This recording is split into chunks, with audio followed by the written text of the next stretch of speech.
La semaine dernière, dans la Parashat Yitro, nous avons vu les 10 commandements, et parmi ces commandements, le commandement du Shabbat, de l'observance du Shabbat.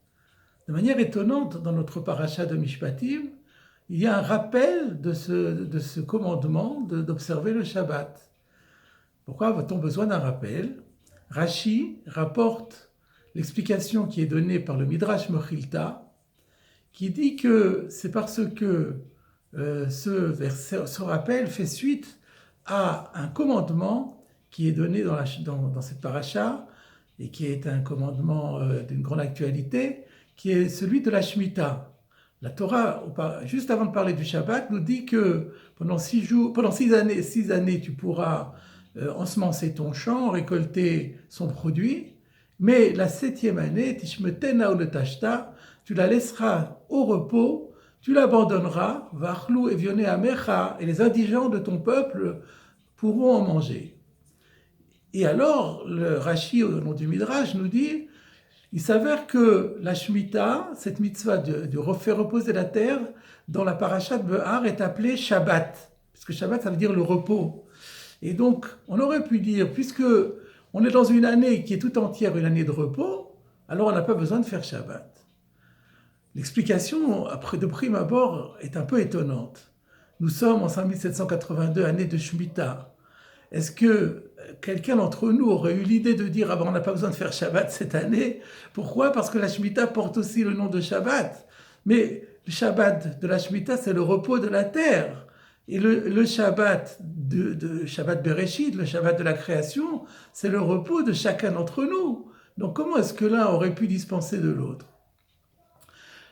Rabbi Tzadok HaKohen, dans son Pri Tzadik, qui est un grand maître, très grand maître de la pensée chassidique, un grand spécialiste du Zohar également, explique la profondeur du Midrash de la façon suivante. On aurait pu penser que l'objectif du Shabbat, de la mitzvah du Shabbat hebdomadaire, au-delà des significations bien connues qui sont rendre hommage à Dieu, rappeler la création du monde, mais c'est pourquoi l'interdiction de travailler, c'est pour nous disponibiliser pour le service divin et pour l'étude de la Torah.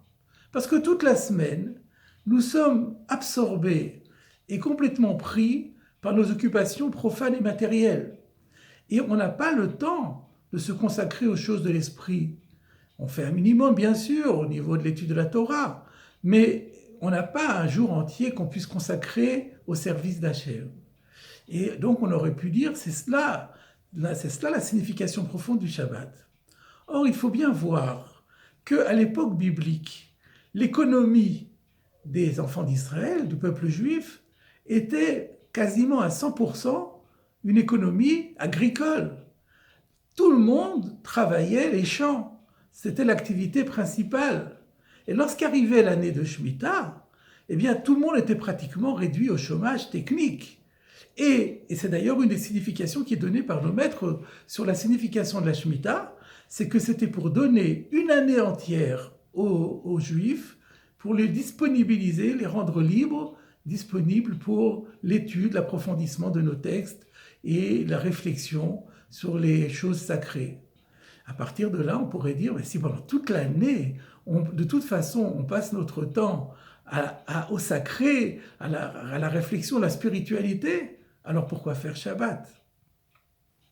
Le Pri Tzadik dit d'ailleurs que ce même type de raisonnement va nous aider dans les semaines qui viennent, car dans les semaines qui viennent, il va être question de la construction du tabernacle, et là encore, il y aura un rappel du Shabbat. Pourquoi est-il nécessaire de rappeler le Shabbat à cette occasion? Eh bien, on aurait pu dire, étant donné que pendant toute la semaine, à ce moment-là, les enfants d'Israël étaient affairés à construire une maison de Dieu pour permettre que la présence divine vienne investir la terre, vienne reposer sur la terre. On aurait pu dire, mais dans ce cas-là, s'arrêter de ce travail pour le Shabbat, quelque part, c'est contre-productif. Il faudrait mieux continuer puisqu'on est déjà toute la semaine occupé à une tâche éminemment sacrée. Et dans les deux cas, la réponse de la Torah, c'est non. C'est non. Le Shabbat, on ne peut pas. Le Shabbat reste une valeur exceptionnelle qui ne peut jamais être supprimée. Mais quelle en est la raison alors? Est-ce que c'est parce que le but du Shabbat n'est pas de nous disponibiliser pour les choses de l'esprit? Pas du tout, dit le Pri Tzadik. C'est bien pour cela. C'est bien cela le fond du Shabbat, c'est de nous donner le temps de nous consacrer 24 heures à Dieu, en festoyant l'honneur de Dieu, en priant davantage, avec plus de ferveur encore que pendant la semaine, et en étudiant la Torah et en étudiant le texte. Alors pourquoi, dans ces conditions, le raisonnement n'était-il pas bon en disant, mais alors dans une année de Shemitah, où de toute façon on passe son temps à étudier, pourquoi faire le Shabbat?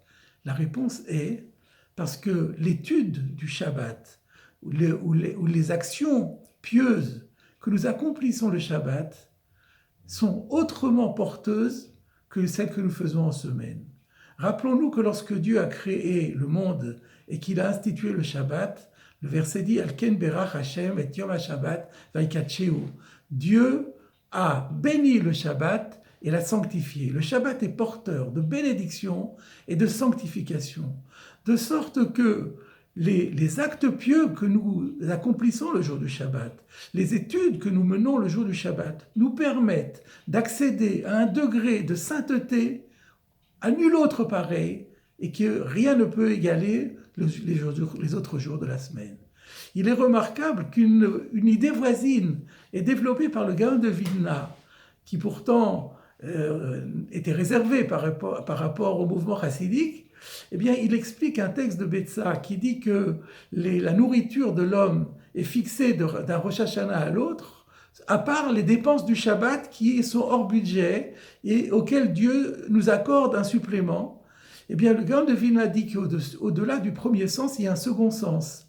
C'est que la capacité de compréhension des textes et des profondeurs de la Torah est fixée et limitée pour chaque personne durant toute l'année, à l'exception du Shabbat, où la limite est reculée de façon considérable.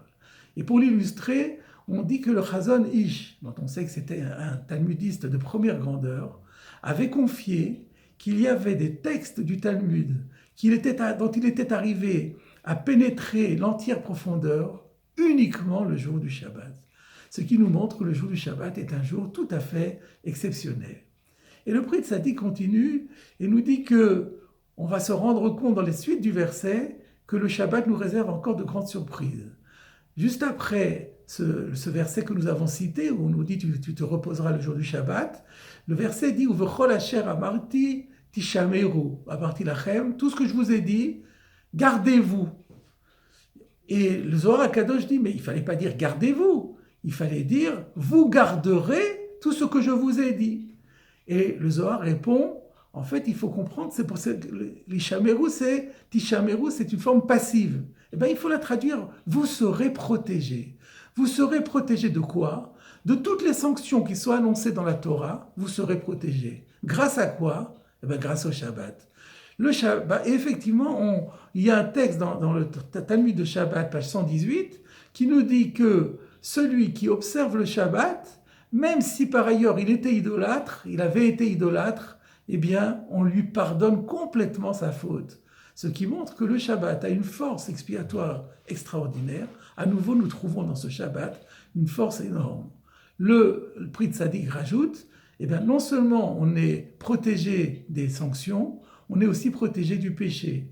Car dans la Mechilta de Beshalach, il était dit que Kol HaMeshamer et Shabbat, quiconque observe le Shabbat, Meruchak mina avera, il est éloigné de la avera. Voilà encore une force insoupçonnée du Shabbat, qui nous protège des sanctions et qui nous éloigne de la Vera, en plus du fait qu'il nous permet de nous élever infiniment vers Dieu, pourvu que nous en fassions l'effort. Et là vient le dernier enseignement.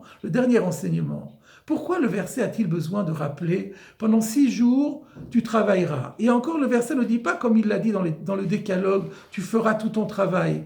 On nous trouve une autre expression, « Vasitamasecha » tu feras tes actions. Qu'est-ce que ça veut dire? Eh bien, la leçon est que si on veut vraiment que le Shabbat soit le porteur de bénédiction et de la sainteté maximale, il faut s'y préparer pendant toute la semaine. Pendant 6 jours, ta semasecha, tu feras tes bonnes actions. Pendant les 6 jours, tu feras une belle prière, tu feras de belles études. Et en vérité, toutes tes actions, tu le feras le Shem Shamaim, tu les feras de façon désintéressée pour l'honneur du ciel. Quand on mange, c'est pour être en bonne santé. Quand on dort, c'est pour être en forme. Pour mieux comprendre le texte, quand on gagne de l'argent, c'est pour nourrir notre famille et payer les frais de scolarité de nos enfants qui vont pouvoir également étudier la Torah, etc., etc. Voilà la leçon qui ressort de cette paracha de Mishpatim et qui nous fait découvrir une facette insoupçonnée du Shabbat. Il faut observer le Shabbat de toutes nos forces, car à ce moment-là, nous pourrons mériter une élévation